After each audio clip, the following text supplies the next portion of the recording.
got a 2000, what do we got here? 2009-10 Audi Q5 4-cylinder. It's running like crap, and it's got a pretty bad leak coming from the valve cover.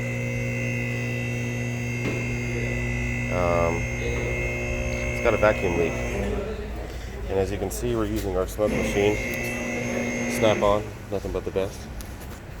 And I makeshifted a cap to push the smoke through, and it's clearly coming out of the valve cover. So let's see what he wants to do.